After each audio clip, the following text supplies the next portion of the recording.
All right, welcome everyone. Today our focus is going to be migration. And so we're going to go through some key terms and maps and different statistics that are key to know for U.S. migration, for global migration. And so when we talk about migration, we are talking about movement of people. And I'll kind of go through these objectives for today in a moment here. We will define migration in a moment here, but the reason that we talk about migration in geography is every time that we move, whether that be people or ideas or goods or anything really, it's always going to be geographical because geography focuses on space. And when we move, we're constantly moving across space. And so migration is a key topic in human geography. And it also impacts the shifts in population. So as we talk about rises and falls in population and the population structure of different regions and countries and even the world, migration is going to have an impact on those population structures. So we've talked about birth rates and death rates and adding to the population and subtracting from the population due to births and deaths. But another key way that populations get added to or subtracted from is through human movement, people moving to a place or people moving away from a place.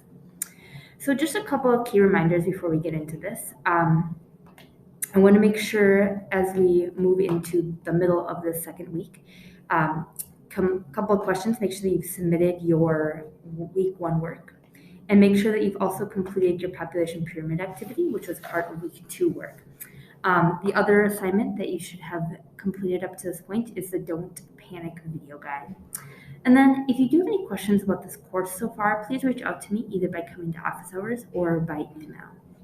So our plan for today and assignments for this lesson are to take notes on migration and then also to complete the migrant and refugee activity. Our objectives are for today that by the end of today, you should be able to define terms related to that and explain human migration, that you would be able to explain different reasons why people migrate, and that you can describe current trends in human migration. All right, so for note-taking for this course, and I'm going to reiterate this again, I am going to try to highlight or put words into yellow. So I would suggest that you take notes as you go through these lessons.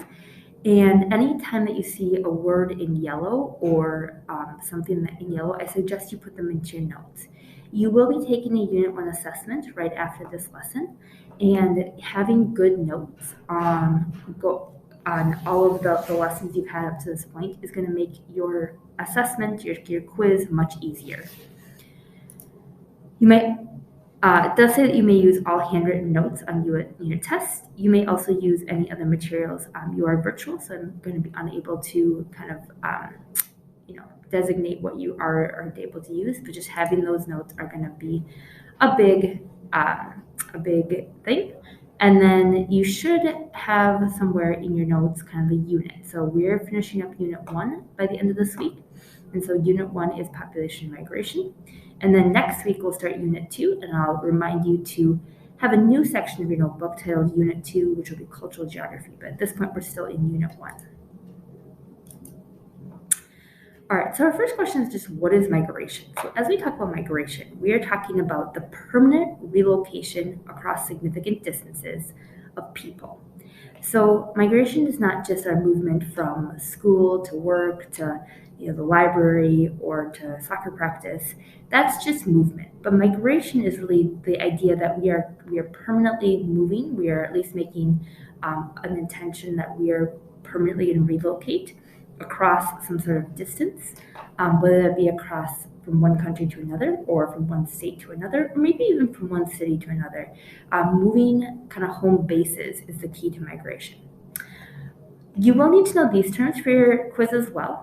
But when we talk about people who migrate, we use the term emigrant and immigrant. And you are an immigrant and emigrant at the exact same time. So as an emigrant, you are someone who is moving away from a place. So an emigrant is leaving a place, and an immigrant is a person who migrates to a place. You're an immigrant if you are from another country, but you're coming to a place. So an example of how we would use these terms is my great-grandparents emigrated or are immigrants from Finland, right? So they've left Finland, so they're no longer living in Finland. Therefore, they have emigrated away from Finland, and they're immigrants of Finland. And they immigrated to the United States. So they're immigrants to the United States. So to a place is immigrant. Emigrant means that you're leaving, you're moving away from a place. When we talk about migration, we're going to focus mostly on international migration, so moving from one country to another, but we also have internal migration patterns. And so internal migration patterns happen within a country, and they vary according to the mobility of people. So we will see shifts in this country. Over time, people have been moving from east to west and from north to south. Okay, so on this next slide, you are going to see the term net migration rate. So when we talk about the population rising and falling in particular places, one thing that we might be interested in is a country really gaining a lot of immigrants? Are people moving more, are more moving to that place? Or are they more moving away from that place? Or are the number of people coming in and the number of people leaving every year about the same? So we use the net migration rate to determine how fast a country is gaining or losing population due to migration. So it doesn't take into account birth rates or death rates. So we could use birth rates and death rates to talk about rises and falls in population, but we also can talk about immigration and emigration. So net migration rate is calculated by taking the number of immigrants minus the number of emigrants per 1,000 people in the population. So if we take a look at a world map, and this map comes from the years 2010 to 2015. I'm just going to zoom in on this really quick. You can see major migration flows, and places that have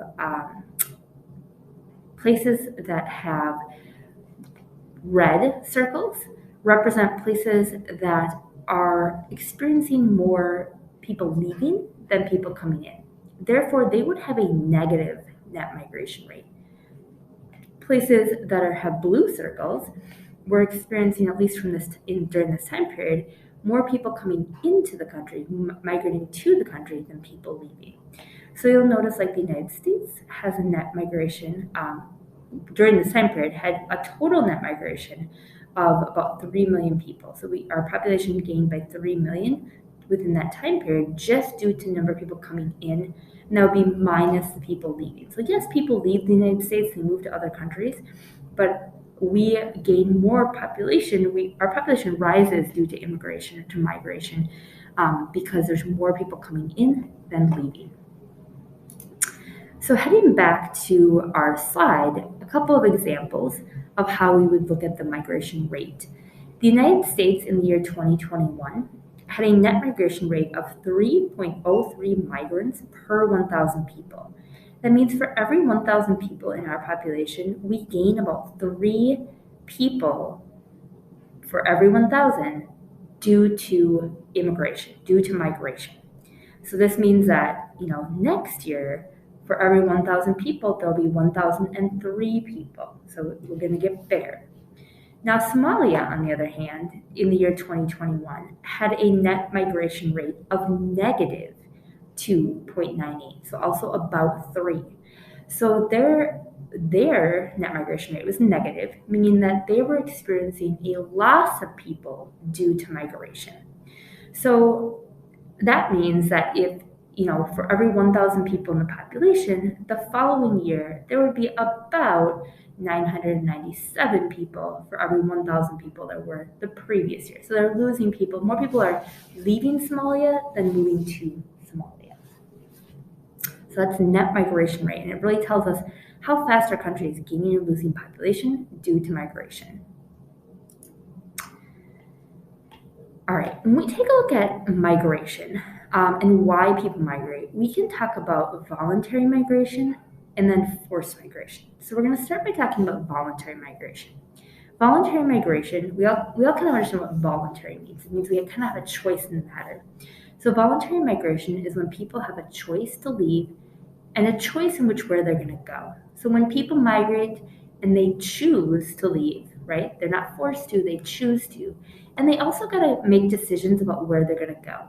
Now, they might not have all of the options open to them, but if there's some sort of choice that they're allowed to leave and then where they're going to go, that is going to be voluntary. So when people decide to make decisions to migrate, they don't take it lightly. Making moves is extremely hard on a family. It can be extremely costly. It can be hard to move to a new place that you've never been before. There's a lot of uncertainty. And so when people make decisions to move, they weigh the economic, political, social, and environmental push and pull factors. So what are push and pull factors? A push factor is a reason that someone is feeling like they want to leave a place. It is something, push factors are always negative. So a push factor is a negative condition or perception that help the migrant decide to leave a place. So it's something negative about the place they are. So here's some examples. Poverty. There isn't enough money in the place they are. Fear, or a natural disaster like a hurricane might force someone out of their home. Unemployment, not having enough jobs in that region. But it also could be something less maybe disastrous. It could be things like the weather. So many people might decide to leave Minnesota because the winters are just really cold and they're just kind of tired and sick of the winters. A pull factor on their side are always positive. They are the positive conditions or perceptions that attract the migrant to a destination. They're the things that we think we're going to, the ways in which we think we're going to benefit if we move somewhere. So we might be looking for opportunities, particularly job opportunities. So let's say your parents get a really good job offer, but it's in California. That's going to be a pull factor that they may decide that you're going to move to California, and that would be a pull factor, that opportunity, that new job opportunity. Safety. So maybe the place that you are isn't as safe, and so safety would be a pull factor, something positive with the place you're deciding to go to.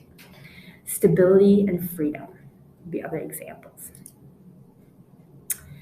So forced migration. So once again, push and pull factors come into play oftentimes when people have choices. But not all migration patterns give us a choice. So forced migration is when people do not have a choice to leave and or where they're going to go. They have to migrate. They're being forced to. The largest forced migration pattern in human history is the transatlantic slave trade, or the Atlantic slave trade, where between the 1500s and the 1800s, millions of Africans were brought to North and South America as slaves. And the pattern that emerged entirely changed the landscape of Africa and North and South America. You can see here on this map where many of the slaves ended up. By the way, millions are believed to have died along the journey, which was known as the Triangle Trade, and the journey which was known as the Middle Passage, because slaves were packed so tightly into horrid conditions on the ships. And when they got to the New World, and when they got to North and South America, they also experienced extreme violence and degradation. But through periods of perseverance and resistance, were able to survive and to bring many new cultural traits and innovations and ideas to North and South America. But the largest forced migration in all of human history. But as you'll notice, we oftentimes think about slavery in the United States. Now, that was a significant portion of our human history and a significant impact on our human history. Many slaves were brought to South America, the Caribbean as well, and to Spanish America. A couple other examples of forced migration patterns. This is the Indian removal and the Trail of Tears. So in 1830, President Andrew Jackson made a law or an executive order that said that all American Indians east of the Mississippi River had to, or at least in the southeast, were going to be removed into Indian Territory, which is today the area of Oklahoma. And so many resisted. In fact, the Cherokee Nation actually sued the U.S. government and said, you cannot force our people to move out of our homeland. The Supreme Court actually ruled in favor of the Cherokees, but Andrew Jackson used the army to forcibly remove them anyway. And so the Trail of Tears, which took place in 1838, many people also died along this journey. It was the journey of the Cherokee along a route that was during a particularly harsh winter when many died, but were forced to walk into Indian territory. So forced migration. They did not have a choice of leaving. They definitely resisted and fought against that forced migration, but the forced removal pursued. And then this last example of forced migration would be Nazi concentration camps. So the millions of Jews and others that were forcibly displaced and forcibly moved into concentration camps before and during World War II. So this is a map of the various concentration camps. And then with that, the concentration camps, the Holocaust, which was the plan to exterminate the Jewish population as well as other people, and about 11 million people died in the concentration camps. So all three of these are examples of extremely horrific forced migrations. So going along with the idea of forced migration, we're going to talk about a refugee. So forced migration patterns, all three of those are historical examples, but forced migration still happens. We still have modern day slavery, and we have examples of that. Although it is illegal everywhere, it still does happen, whether it be sex trafficking or trafficking of people for labor.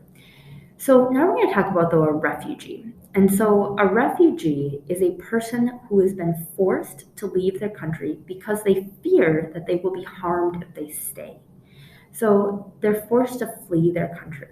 And the United Nations has a number of laws and rules about refugees. And since World War II, the United Nations, which is our international peacekeeping organization, has basically said that refugees have to be allowed if there really is a fear of fear for someone's life or fear that someone's going to be harmed, they have to be allowed into a neighboring country.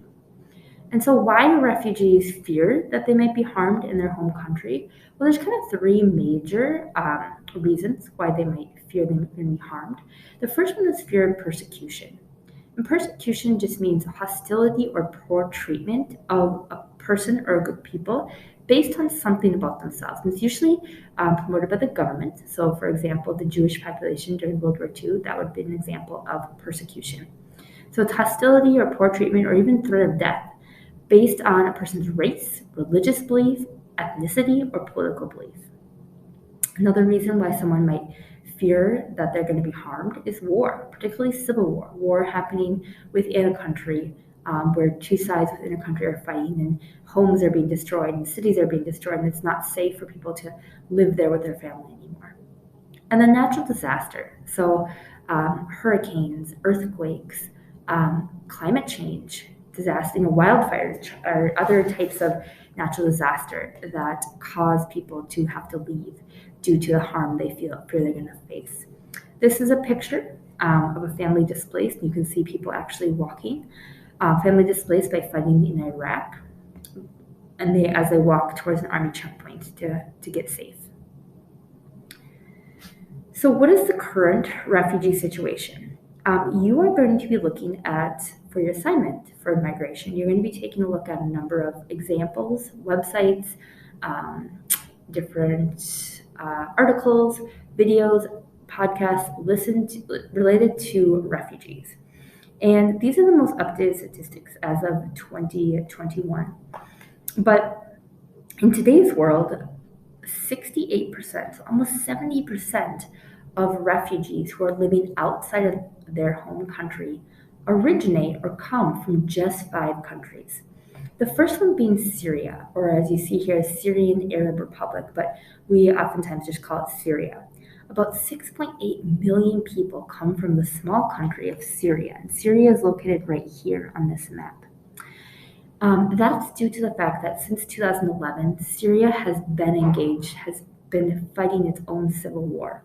Civil war meaning that one side is fighting another side, but within the country. The president, Bashar al-Assad, has committed crimes against humanity against his people, including chemical weapons attacks, and many, many people have left Syria. Venezuela, as well, is ruled by a brutal dictatorship, as well as is facing huge which has caused economic crisis and massive, massive inflation. That's number 2. Afghanistan is number 3. South Sudan down here is number 4. And Myanmar over here on this side of the world is number 5. So where do people go? So Turkey currently hosts the largest number of refugees with 3.7 million people. And Colombia is second with more than 1.7. So you'll notice actually that Turkey, which is right over here, neighbors Syria. So most people, when they are in a refugee situation, do not travel very far. They just travel across borders. And so that's why Turkey doesn't just take in Syrians, but many of the refugees living in Turkey are Syrian. And then Colombia is right here. It borders Venezuela. So many Venezuelans are displaced in Colombia. So this link right here shows that 84 million people today are forcibly displaced worldwide, meaning that they are living in a different country outside of their home country, and they've been forced out of their home country due to a refugee situation. And you'll see in the 2000s, the number was much lower than it is today. But starting around 2011, when the Syrian war broke out, the number of refugees astronomically went up. And we are currently in an all-time kind of refugee crisis that really was at its height of people leaving countries in 2015. And you'll read about those in your assignment for today. There's also something, I didn't have you write this down, but there's also something called an internally displaced people. Many people are also are refugees in their own country. So a refugee is someone who's traveled to a different country, who's crossed over a border, but an IDP or an internally displaced person is someone who's fled their home but have stayed within the boundaries of their own country. So many people are also just displaced but have stayed within their own country. And then asylum seekers are people who travel to a neighboring country and seek asylum. And asylum just means safety. So feel free to kind of click around this as well. So 35 million people, refugees, are children. 1 million children were born as refugees, meaning they're born in the country that their parents had fled to. And then the goal of the United Nations High Council on Refugees, High Commission on Refugees, is for refugees to be able to return to their home country when that country has become stable.